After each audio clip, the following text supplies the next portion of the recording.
চোখটা হলো চাতক পাখি, ফোনের দিকে চাইয়া থাকি একটা পলক দেখার অপেক্ষায়।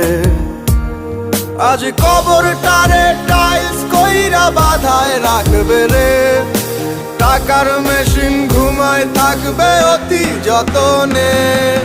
প্রবাস জীবন, প্রবাস জীবন, পাখির মতো উড়াল